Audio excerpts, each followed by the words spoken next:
ಮಾಧ್ಯಮಗಳಲ್ಲಿ ತೋರಿಸ್ತಾ ಇದ್ದೀರಿ. ಸಿದ್ದರಾಮಯ್ಯನವರು ಪ್ರತಿ ದಿವಸ ಒಂದು ತಿಂಗಳಲ್ಲಿ ಕನಿಷ್ಠ ಅಂದ್ರೆ ಒಂದು 15ರಿಂದ 20 ದಿವಸ ಬೇರೆ ಬೇರೆ ಜಿಲ್ಲೆಗಳಿಗೆ ಹೋಗಿ ಅಭಿವೃದ್ಧಿ ಕಾರ್ಯಗಳಿಗೆ ಶಂಕುಸ್ಥಾಪನೆ ಮಾಡಿ ಬರ್ತಾ ಇರ್ತಕ್ಕಂಥದ್ದು ನೀವೇ ಪ್ರಚಾರ ಮಾಡ್ತಾ ಇದ್ದೀರಿ. ಈ ಶಂಕುಸ್ಥಾಪನೆ ಮಾಡಿ ಅಭಿವೃದ್ಧಿ ಕಾರ್ಯಗಳಿಗೆ ಚಾಲನೆ ಕೊಡ್ತಾ ಇರೋದು ದುಡ್ಡಿಲ್ಲದೆ ಇದ್ರೆ ಕೊಡಕ್ಕಾಗ್ತದ? ಮಂಜೂರಾತಿ ಇಲ್ಲದೆ ಇದ್ರೆ ಹೋಗಿ ಅಲ್ಲಿ ಚಾಲನೆ ಕೊಡ್ತಾರ? ಅದರಿಂದ ಸುಮ್ಮನೆ ಹೇಳ್ತಾರೆ ಇರ್ಬೋದು. ಅವ್ರ ನಿರೀಕ್ಷೆಗೆ ತಕ್ಕಂತೆ ಅನುದಾನ ದೊರೆತಿಲ್ಲ ಅಂತಕ್ಕಂಥದ್ದು ಅವ್ರದ್ದೆಲ್ಲ ಬಹಳಷ್ಟು ಜನ ಶಾಸಕರು ಇದೆ, ಬಹಳಷ್ಟು ಜನ ಎಲ್ಲರೂ ಕೂಡ ಇದೆ, ಕಾರ್ಯಕರ್ತರು ಕೂಡ ಇದೆ. ಸೊ ಹೀಗಾಗಿ ಈ ಗ್ಯಾರಂಟಿಗಳು ಇದೆಲ್ಲ ನಾವು ಜಾರಿ ಮಾಡತಕ್ಕಂಥ ಸಂದರ್ಭದಲ್ಲಿ ಆರ್ಥಿಕ ಹೊರೆ ಸರ್ಕಾರದ ಮೇಲೆ ಹೆಚ್ಚು ಇದೆ. ಆ ಒಂದು ಆರ್ಥಿಕ ಲಭ್ಯತೆಗೆ ಅನುಗುಣವಾಗಿ ಯಾವುದೇ ತಾರತಮ್ಯ ಇಲ್ಲದೆ ಆಡಳಿತ ಪಕ್ಷ ವಿರೋಧ ಪಕ್ಷ ಅಂತಕ್ಕಂಥ ಯಾವುದೇ ತಾರತಮ್ಯ ಇಲ್ಲದೆ ಎಲ್ಲ ಕ್ಷೇತ್ರಗಳ ಒದಗಿಸ್ತಾ ಇರತಕ್ಕಂಥದ್ದು ಅಂಕಿ ಸಂಖ್ಯೆಗಳ ಆಧಾರದ ಮೇಲೆ ನಾವು ಒಬ್ಬರಿಗೆ ಹೆಚ್ಚಿಗೆ ನಿರೀಕ್ಷೆ ಇರ್ಬೋದು, ನಿರೀಕ್ಷೆಗೆ ತಕ್ಕಂತೆ ಆಗದೇ ಇರ್ಬೋದು. ಆದ್ರೆ ಏನು ಕೊಡ್ತಾ ಇಲ್ಲ, ಹಣ ಅಭಿವೃದ್ಧಿ ಆಗ್ತಾ ಇಲ್ಲ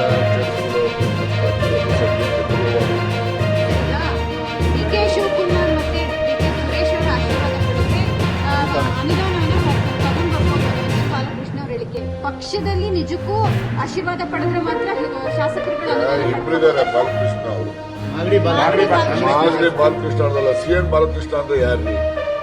ಸಿಎನ್ ಬಾಲಕೃಷ್ಣ ಚನ್ನರಾಯಪಟ್ಟಣದ MLA, H C Balakrishna Magadi MLA. ನೀವು ಸಿಎನ್ ಬಾಲಕೃಷ್ಣ ಅವ್ರ ಹೇಳಿಕೆ ಅಂತ ನೀವೇ ಆಗ್ತೀರಿ, ಮತ್ತಿರ್ಗ ಮಾಗಡಿ ಎಂಎಲ್ಎ ಅಂತ